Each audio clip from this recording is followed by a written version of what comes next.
আসসালামু আলাইকুম ওয়া রাহমাতুল্লাহি ওয়া বারাকাতুহু। প্রিয় বৃক্ষপ্রেমী ভাই ও বোনেরা, আপনারা স্ক্রিনে যে গাছটি দেখতে পাচ্ছেন এটা হচ্ছে বোম্বাই চায়না থেরি লিচুর চারা।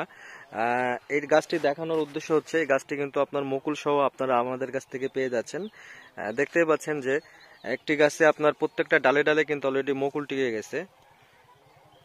দেখতেই পাচ্ছেন যে কত সুন্দর মুকুল টিকে গেছে। এগুলা চারাতে কিন্তু আপনারা এই সিজনেই আপনারা ফল খেতে পারবেন। তো এটা হাফ বস্তা জিও ব্যাগ সেটআপ, এগুলা কিন্তু আপনার ছাদের জন্যও নিতে পারেন বা আপনার বাণিজ্যিকভাবে বাগান করার জন্যও নিতে পারেন আমাদের কাছ থেকে। তো এগুলা চারা যারা নিতে আগ্রহী তারা আমাদের স্ক্রিনে দেওয়া নাম্বারে আমাদের সাথে যোগাযোগ করে এগুলা চারা সারা বাংলাদেশে কুরিয়ারের মাধ্যমে বা আপনারা এসে নিজে পছন্দ করে নিয়ে যেতে পারবেন। বা কুরিয়ারের মাধ্যমে যারা নেবেন তাদের জন্য একটা সুযোগ আছে, তারা হচ্ছে আপনারা ভিডিও কলে দেখে যেটা পছন্দ সেটা আপনারা সংগ্রহ করতে পারেন। তো এই সমস্ত চারা যারা নিতে আগ্রহী তারা আমাদের স্ক্রিনে দেওয়া নাম্বারে আমাদের সাথে যোগাযোগ করে সারা বাংলাদেশে আপনারা নিতে পারেন। আসসালামু আলাইকুম ওয়া রাহমাতুল্লাহি ওয়া বারাকাতুহু।